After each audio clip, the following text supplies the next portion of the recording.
추석 연휴가 끝나는 내일 국회에서는 본회의가 예정돼 있습니다. 쟁점 법안을 두고 여야는 충돌을 예고하고 있습니다. 여야의 추석 민심 잡기 경쟁이 치열했던 가운데 의료 공백 문제를 둘러싼 논란은 이어졌죠. 정치권 소식 짚어보겠습니다. 이준우 국민의힘 미디어특위 위원, 장윤미 더불어민주당 법률위 부위원장 나오셨습니다. 안녕하세요. 안녕하세요. 우선 추석 연휴를 앞두고 응급실 대란 걱정이 있었죠. 정부가 연휴 기간을 앞두고 응급실 쏠림을 막고자 여러 가지 대책을 내놨었는데 이게 효과가 있었다고 봐야 할지 오늘 연휴 마지막 날이기 때문에 어떻게 평가하시겠습니까? 네, 정부 대책과 시민의식이 양쪽에서 둘 다 힘을 좀 발해서 고비를 잘 무사히 넘겼다 이렇게 볼 수 있을 것 같아요. 지금 현재 전국에서 99%의 응급실이 24시간 운영되고 있고요. 병원과 약국이 4,000곳이 약 문을 열었거든요. 설날에 비해서 한 2배 정도로 많이 확충이 됐습니다. 일단 이렇게 의료시설이 물리적으로 굉장히 확보가 잘 되어 있는 상황, 운영도 잘 되고 있는 상황, 그거 하나 있고요. 그다음 윤석열 대통령과 조규영 보건복지부 장관이 현장에서 직접 상황을 챙기면서 독려한 것도 아마 크게 도움이 된 것 같아요. 그리고 시민들도 경증 환자들이 옛날에는 응급실 많이 갔었는데 이번에는 좀 미리 우리가 시민들에게 경증 환자 같은 경우는 응급실 이용을 좀 자제를 부탁하는 그런 또 캠페인도 많이 했었지 않습니까? 그래서 경증 환자들이 동네 병원으로 많이 빠지면서 응급실 이용객이 작년 추석에 비해서 20% 정도 줄었다 그러더라고요. 그렇게 해서 일단 응급실 수요가 줄어든 거 하나, 그다음 정부의 철저한 대책 하나, 요 두 가지가 잘 맞물려서 추석 응급 공백, 의료 공백을 무사히 넘길 수 있었다 그렇게 생각합니다. 이렇게 긍정적으로 평가를 해주셨는데 추석 이후에 의료 공백을 향한 어떤 의료 공백에 대한 민심 어디로 향할 거라고 보십니까? 이 정부가 구체적 대안 내놓고 있지 못하죠. 추석 연휴 기간에 30%의 응급실 환자분이 준 것은 여러 요인이 있을 겁니다. 응급실에 가는 것을 스스로 자제했다고 보는 게 맞겠죠. 각자 도생입니다. 왜냐하면 추석 직전에 경증 환자 같은 경우에 본인 부담률을 90%까지 높였어요. 그리고 응급실 뺑뺑이라는 게 현실로 다가오지 않았습니까? 응급실을 피치 못하게 이용해야 되는 환자들은 지금 이 시각에도 손가락 절단 환자, 광주에서 병원에 입원하지 못했습니다. 전주까지 이송을 했다라는 기사가 나오고 있습니다. 그렇다면 이게 잘 되고 있는 정책인지 이 정부가 추석 기간에 어떤 대안 내놨습니까? 비서관들을 현장에 보내서 현장의 상황을 챙기겠다? 현장에 있어야 되는, 의료 현장에 있어야 되는 분들은 비서관이 아닙니다. 의사들입니다. 그렇다면 의사들을 의료 현장에 다시금 이렇게 메울 수 있도록 하는 대안이 무엇이 있는지 지금까지도 보이지 않습니다. 그렇다면 의대 정원과 관련해서 입장을 철회한다면 어디까지 할 것인지 의사들에게, 의사 단체들에게 대안을 내놓으라고 하면 안 됩니다. 정책의 주체는 정부이고 대통령입니다. 이 부분에 대안을 의사 단체가 어떻게 내놓겠습니까? 정부의 정책의 수혜자일 뿐인 겁니다. 거기에 대해서 계속 국민들의 어떤 이런 불안감을 해소해주는 방향으로는 전혀 가고 있지 못해서 이 부분이 정권의 부담이 되고 있고 앞으로도 이런 행보라면 가중될 것이다 이렇게 전망됩니다. 이 의료 공백 사태 해결을 위한 여야 의정 협의체, 국민의힘 한동훈 대표가 이 협의체 출범을 위한 노력을 이어간 걸로 보입니다. 정부와 야당을 향해서도 좀 더 적극적인 태도로 나서달라 이렇게 요청을 하기도 했는데 한 대표의 정치력이 시험대에 올랐다는 분석도 나옵니다. 어떻게 보십니까? 한동훈 대표 입장에서는 지금 이 의료 공백 사태, 이 문제가 본인의 리더십을 발휘하기 가장 좋은 주제입니다. 본인이 전당대회 때 최상병 특검을 들고 나왔었지만 해결할 방법을 사실 못 찾고 있거든요. 원 내에서도 사실 법안 발의를 해주겠다는 의원이 사실 당론으로 가야 되는데 그게 쉽지 않은 상황입니다. 그리고 또 하나 이번에 보궐선거가 있는데요. 보궐선거에서도 본인이 이겨야 되는 부담이 있지만 그 사실 쉽지가 않아요. 부산 금정구라든가 인천에 있는 곳은 부산 금정구는 유리하지만 인천은 좀 불리하다는 얘기도 있고요. 그렇다 그러면 의료 공백 이 상황에서 본인의 리더십을 발휘해야 되는데 지금 뭐 박단 의원이라고 박단 전공의 협의회 비대위원장하고 만났다고 한번 했었잖아요. 오늘 박단 위원장이 본인 SNS에 공개적으로 한동훈 후보에 대해 섭섭한 마음을 드러냈어요. 그때 비공개로 한번 만나고 나서는 그 이후에는 소통이 없다. 이런 식으로 얘기했는데 제가 보기엔 한동훈 대표가 굉장히 유연한 건 장점입니다. 장점이지만 소통이 부족한 문제는 본인이 좀 풀어야 될 숙제가 아닌가 그렇게 생각합니다. 소통이 부족한 문제 말씀을 하셨는데 일단 해법으로 대화를 좀 강조하고 네. 있습니다. 어떻게 평가하십니까? 저는 한동훈 대표가 고군분투하고 있는 건 사실이라고 생각합니다. 어떻게든 그 협상의 테이블에 의사단체들을 같이 논의하기 위해서 설득 작업도 하고 굉장한 노력을 기울이고 있지만 이 정치적 공간을 상당히 또 제약하는 것이 대통령실인 것 같습니다. 정부의 입장에 좀 반하는 입장을 이야기했다가 대통령께서 추석 전에 예정돼 있던 만찬도 취소할 정도였습니다. 이른바 왕따 논란이 또 있기도 했었죠. 이런 상황에서 얼마나 집권 여당의 대표로서 주도권을 쥐고 이런 정책에 관여할 수 있을지 좀 물음표가 쳐지는 부분이 있습니다. 또 하나는 아마 본인이 이 부분을 정치적인 돌파구로 활용하겠다는 의도가 있을 겁니다. 그렇다면 이 부분이 잘 하고 계시는가? 지금 박단 위원장 말씀도 주셨지만 한동훈 대표가 대화 말고는 다른 대안이 없다. 일단 대화부터 하자라고 했더니 거짓 날조 위에는 신뢰가 쌓일 수 없다라고 했어요. 전공의 협의에 어떤 그 진정성 있는 대화를 요청했는 적이 없다라는 겁니다. 단 한 번의 비공개 회담을 빼고서는요. 그렇기 때문에 의사단체와의 어떤 신뢰관계도 문제고 정부와의 어떤 거리감도 너무나 멀어서 이러지도 저러지도 못하는 형국의 여러 정치 현안에서 한동훈 대표 앞에 놓인 숙제다. 이렇게 평가하고 싶습니다. 예. 한동훈 대표가 어제 한 라디오 방송에 출연해서 자신의 플레이리스트를 소개를 하기도 했죠. 비틀즈의 Come Together 이런 자신의 애창곡을 소개하고 의료 갈등과 같은 현안에 대해서도 언급을 했습니다. 한동훈 대표의 이런 행보에 대해서는 어떻게 평가하십니까? 기존에 이제 전형적인 어떤 정치인의 모습에서 보지 못한 부분이어서 신선하기도 하고요. 보는 사람들이 또 한동훈의 색다른 모습에 또 매력을 느낄 수도 있는 이제 그런 이벤트였던 것 같아요. 근데 아마 이 Come Together라는 노래가 아마 한동훈 대표가 이 노래 유래를 아마 알고 있지 않을까 싶은데 원래 이 노래가 단순히 히트송이 아니라 원래 선거 캠페인송이었습니다. 그렇습니다. 캘리포니아 주지사가 티모시 리얼이라는 분이 계세요. 그분이 이걸 캠페인송으로 쓰려고 했던 거예요. Come together, join the party. 오세요. 우리 당에 가입해 주세요. 당원으로 가입해 주세요. 이런 노래 가사가 들어가거든요. 근데 이 주지사 후보가 결국은 중도 하차해서 캠페인송으로 가지 못합니다. 못했고 나중에 존 레논이 이걸 자기 이제 히트곡으로 만들어서 다시 다듬어서 만들었던 노래거든요. 그래서 아마 이런 배경을 가지고 한동훈 대표가 이 노래를 선곡했다 그러면 상당히 영리하고 숨은 의도를 잘 밑에 깔은 그런 선곡이다 이렇게 볼 수 있는 거고요. 개인적으로는 아마 의미를 부여한다면은 나에게 좀 힘을 좀 모아줘. 이제 당원들과 이제 원내에 있는 의원들 말하겠죠. 그리고 정치적으로는 의정 갈등에서 지금 이제 의사협회가 빠지고 있지 않습니까? 의사협회가 좀 와달라. 내가 지금 어려운 상황이고 어쨌든 풀려고 노력하고 있으니까 좀 와서 같이 머리를 맞대자. 이런 개인적인 바람과 정치의 바람을 골고루 담은 그런 선곡이었다고 그래 봅니다. 네, 한동훈 대표가 어제 일일 DJ로 나섰던 라디오 방송 어떻게 보셨어요? 저는 좋습니다. 이제 추석 연휴 기간에 국민들과 소통하겠다는 그 행보 자체를 뭐 폄훼하거나 비판하고 싶은 마음은 없는데요. 일단 한동훈 대표께서 그 이상 플러스 알파를 보여줘야 되는데 그걸 못하고 계신다는 건 아쉽다고 생각합니다. 이를테면 굉장히 특히 보수 지지층에서 어떤 소구력이 높은 정치인임은 부인할 수가 없습니다. 그런데 그 이후의 행보에서 확장력을 보여줬느냐. 최소한 정치는 말로 하는 거 아니겠습니까? 국민들께 말로 약속드린 부분을 어떻게 차근차근 밟아나가고 성취하는지가 그 정치인에 대한 평가일 수밖에 없는데 그걸 못하고 있는 거 아니겠습니까? 이를테면 최상병 특검 이거 실기했다고 이거 멀어졌다고 당에서 평가할 내용 아니라고 생각합니다. 왜냐하면 그 기치를 걸고 대통령과도 각을 세우면서 전당대회에서 국민 선택받고 당원 선택받았던 겁니다. 그 열망을 모른다면 그리고 모르쇠로 일관한다면 저는 개인적으로 한동훈이란 정치인에게 미래는 상당히 제약적일 수밖에 없다라고 생각합니다. 물론 플레이리스트를 틀고 본인이 좋아하는 노래를 나누는 것도 좋지만 이런 셀럽 정치 그리고 셀카 정치에서는 벗어나야 됩니다. 왜냐하면 그 테두리에 아직도 갇혔다는 평가가 자당 내에서도 나오는 거 아니겠습니까? 그렇다면 정치인으로서 본인이 앞으로 여기에 머물 뿐이 아니라 대권과도 준비하셔야 될 거잖아요. 그럼 중도 확장성 그리고 대통령이 지지율이 좋지 않은 상황에서 어느 정도 정확한 거리두기를 하고 국민들의 민심을 끌어올 것인지에 대해서는 지금까지 상당히 모호합니다. 보이지 않고 앞으로 잘할 거라는 기대감도 시간이 갈수록 좀 낮아지고 있다고 보여집니다. 지금 한동훈 대표에게 남아있는 정치적 시간이 저는 그렇게 많다고 생각들지 않고 그 분기점이 되는 건 당연하지만 최상병 특검법입니다. 예.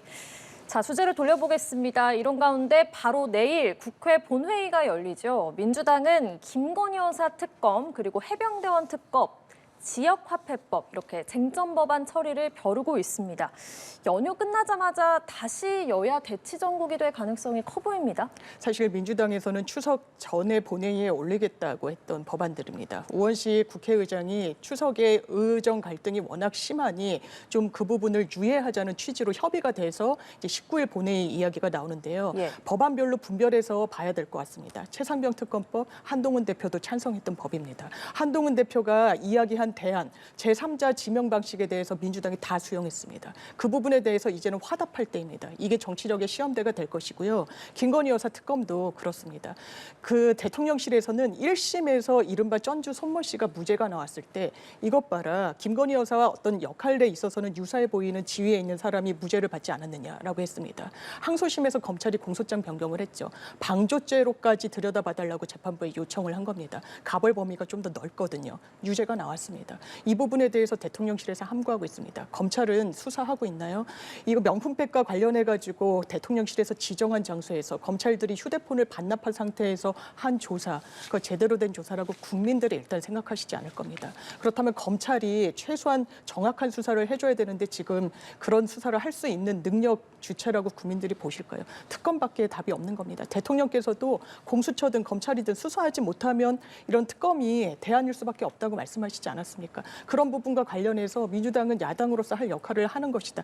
이 부분에 대해서 대통령께서 또 거부권 행사를 하신다면 이건 사실상 반헌법적인 거 아니겠습니까? 본인의 배우자와 관련된 부분에 대해서는 필요 최소한으로 거부권 행사하는 게 맞다고 생각합니다. 예, 이준우 위원님. 네, 잠깐 아까 좀 말씀드린 거 이제 약간 정정을 좀 팩트를 말씀드리고 싶은데요. 그 도이치모터스 관련해 가지고 방조죄가 지금 나왔기 때문에 김건희 여사도 적용될 수 있다. 지금 이런 의혹을 얘기하고 있거든요. 근데 이 방조죄가 적용되려면요, 주가 조작에 대한 인지를 김건희 여사가 하고 있어야 됩니다. 이 첫 번째고, 두 번째가 뭐냐면 주가 조작에 용이하게 거기에 참여를 했어야 돼요. 이게 뭐냐면은 주가 조작할 때 세력과 소통, 전화 연락, 카카오톡 이런 거죠. 그러니까 인지를 하고 소통하는 이 두 가지 요건이 돼야 되는데요. 지금 방조죄에서 2심에서 유죄받은 그분은 본인이 인지를 했고요. 소통을 직접 했습니다. 근데 김 여사 같은 경우는 이게 아무런 증거가 없습니다. 즉 인지도 못했었고요. 그다음에 소통한 적도 없습니다. 증거도 안 나왔지요. 그래서 지금 이 부분 지금 그 김건희 여사를 방조죄 같이 엮으려고 하는 거는 굉장히 정치적 공세에 불과하다. 좀 그 말씀 하나 드리고 싶고요. 예. 그다음에 오늘 그 본회의 지금 말씀하셨었는데요. 저는 사실 정청래 법사위원장이 이거를 그 추석 밥상용으로 처음에 우리 올렸지 않습니까? 본회의에서 10일 날 처리하자고. 그거에 대해서는 처음부터 저는 이거 본회의에서 통과될 가능성을 염려에 두지 않았다. 애초에 가능성이 없었다고 봐요. 왜냐하면은 그 민주당 의원들도요, 초선 의원들은요, 추석 때 다 고향 가서 지역 가서 활동을 해야 됩니다. 지방에 얼마나 많은 지역 의원들이 있습니까? 그 의원들 전부 다 못 가게 해서 본회의장에서 필리버스터 할 때 참석해라. 이렇게 할 수 있습니까? 못하죠. 그리고 사무처 그 직원도 마찬가지고 우원식 국회의장 본인도 마찬가지입니다. 그래서 그럼 이게 뭐냐?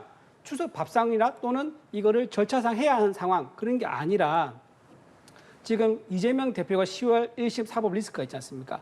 이 리스크를 맞대응하기 위해서 맞대응하는 용도로 지금 지속적으로 정치 공세와 의혹 제기를 해가지고 이거를 반복하는 그런 목적이다. 저는 주 목적은 실체를 밝히자, 진실 규명보다는 정치적 논쟁거리를 만들어서 10월 달에 1심에서 이재명 대표에 대한 어떤 결과가 나오면은 거기에 대한 맞대응 카드로 쓰기 위한 밑밥 깔기가 아니냐, 저는 그렇게 봅니다. 네, 만약에 내일 세 가지 쟁점 법안이 상정이 된다면 국민의힘이 또다시 무제한 토론, 필리버스터에 나오게 될까요? 네, 그럴 가능성이 많죠. 지금 아까 말씀드렸다시피 김건희 특급법 같은 경우는요, 이미 권익위하고요, 서울중앙지검에서 혐의가 없다 결론이 난 상태고요. 그다음에 최상병 특검법에 대해서도 공수처 결과를 보자는 게 정부의 일관된 입장입니다. 우리 당 입장이기도 하고요. 그래서 이렇게 아까 말씀드린 것처럼 정치적 공세용으로 계속 본회의 안건을 올려가지고 이것에 대해 거부하는 모양새를 만들려는데 자꾸 끌려다니는 이런 상황이 돼서는 안 될 거라 생각하고요. 좀 민주당 내에서도 지금 오늘도 북한이 미사일 쐈지 않습니까? 추석 때 오물 풍선 날리고요. 이런 이제 국민들의 일상을 위협하는 사안에 대해서 좀 머리를 맞대고 같이 좀 대응하면 좋겠다. 정치적 공세를 좀 자제해달라 그 말씀 좀 드리고 싶습니다. 네, 장유미 부위원장님. 김건희 여사는 손모 씨와 상당히 다르죠. 왜냐하면 전 개인적으로 더 밀접하게 붙어 있다라고 생각합니다. 도이치모터스 일당과 그렇다는 이야기입니다. 이를테면 검찰이 이 증인 신문을 하는 과정 중에 이 주범들을 증인 신문을 했습니다. 이 사람들이 문자로 주가 조작을 모의를 해요. 3,300원에 8만 개를 뭐 때려달라 이렇게 이야기를 하고 곧 준비시키겠다라고 합니다. 그 직후에 김건희 여사가 해당 증권사에 영업점으로 직접 전화 매도를 냅니다. 이것은 방조입니까? 주범입니까? 이 부분에 대해서 수사가 됐습니까? 안 됐습니까? 이것은 손모 씨는요. 유죄가 방조로 인정된 건 100억을 차용해서 30억을 주가에 넣었는데 그걸 빼지 않습니다. 그 정도만으로도 이 저감되는 이 주가 가치가 하락하는 걸 막는데 도움을 줬다라는 혐의로 법원이 유죄를 인정한 겁니다. 이 부분은 공정과 상식을 기치로 내건 이 정부의 가치관의 문제이기도 합니다. 특검 반드시 필요하다. 여당에서 필리버스터로 일관한다면 국민 민심 받기 어려울 겁니다. 지역 화폐법도 마찬가지입니다. 민주당에서 전 국민 25만 원 이야기를 했지만 이 부분 그럼 철회할 수 있다. 선별, 차등 지원하자고까지 물러섰습니다. 지금 이 정부 어떻습니까? 세수 결선이 작년에 56조였습니다. 올해도 30조 원의 세수 펑크가 확 실시되고 있습니다. 윤석열 정부 들어서 올 7월까지 한국은행에서 차용한 돈이 100조 가까이 됩니다.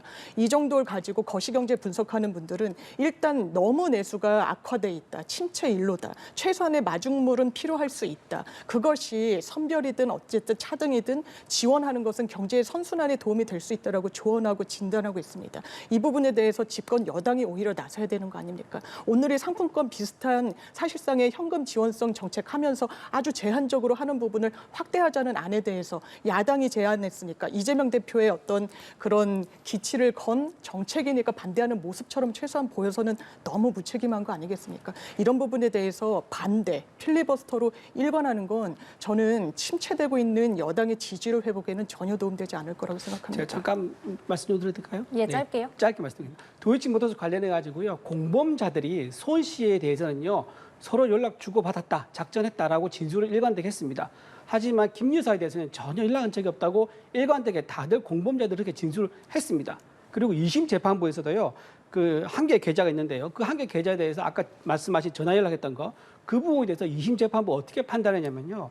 도이치모터스의 당시 회장이 거래에 주도적으로 참여했다. 이것만 입증되는 대화 내용이다라고 판사도 그렇게 판단했습니다. 그런 말씀을 드립니다. 알겠습니다. 자, 이재명 2기 체제가 오늘로 출범 한 달을 맞았습니다. 먹사니즘, 민생을 강조하면서 중도 외연 확장에 네. 공을 들인다는 평가가 많은데 하지만 또 사법 리스크, 이 대표의 사법 리스크는 여전합니다. 이르면 오는 10월에 첫 선고가 나올 가능성이 있죠. 그렇습니다. 10월 내지는 11월에 일단 그 위증교사와 공직선거법 두 가지의 선고가 나올 가능성이 높습니다. 이 부분은 1심 선고가 나오는 것이고요. 아마 그렇다면 정치적인 파장이 어떻게 될 것인가가 가장 큰 변수일 텐데 이것이 지금 이재명 대표의 정치력에 큰 마이너스가 되기는 어려울 거라는 전망이 좀 우세한 것 같습니다. 이미 실시간으로 수사 단계부터 너무나 전방위적으로 보도가 되고 알려지고 수사가 사실상 그 수사 과정 중에 다 피해 사실이 공표되다시피 하고 이 부분이 민주당의 총선 과정에서 그리고 이재명 대표가 전당대회를 치르는 과정에서 이미 수용이 된 것 같습니다. 이 부분과 관련해서 정말 문제가 있다라고 생각하시는 분들은 이제 민주당 이재명 대표를 지지하지 않으시는 이 국면이고요. 이게 고착화된 지가 너무 오래고 또 1심 선고 관련해서는 이 부분이 어떻게 나오든지 간에 확정되는 단계가 아니다 보니까 대법원까지 아마 이 부분은 두 개가 다 갈 겁니다. 저는 개인적으로 무죄가 나올 가능성이 높다고 생각합니다만 그런 변수를 다 통할하더라도 상당히 정치력에 타격을 주는 데는 제한적일 수밖에 없는 국면인 것 같습니다. 예, 이재명 2기 출범 한 달에 대한 평가와 또 사법 리스크에 대한 전망까지 좀 짧게 듣겠습니다. 네, 지금 아까 말씀드린 대로 그 공직선거법 위반 100만 원 이상 벌금 받으면 의원직 박탈입니다. 그리고 위증교사에 대해서도 금고 이상 받으면은 의원직 박탈입니다. 현재 그 위증교사는요 트렌드가 징역형으로 많이 간다고 그러거든요. 이 두 가지 다 1심에서 징역형, 그러니까 국회의원직 박탈 가능성이 있기 때문에 지금 대안으로 나오고 있는 김경수 전 지사, 김부겸 전 총리, 김동연 경기도지사 이 세 분이 지금 대안으로 나오기 때문에 10월에 이재명 대표의 선고재판 결과 11월에 김경수 전 지사의 귀국 이 시점이 묘하게 맞물렸기 때문에요. 아마 이재명 대표가 1심 결과가 좋지가 않으면은 바로 대안으로 김경수 지사가 급부상할 가능성이 대단히 높은 구도다. 그 말씀 드립니다. 알겠습니다. 오늘 두 분 말씀 여기까지 듣겠습니다. 이준우 국민의힘 미디어특위 위원, 장윤미 더불어민주당 법률위 부위원장 두 분과 함께했습니다. 고맙습니다. 네, 고맙습니다. 감사합니다.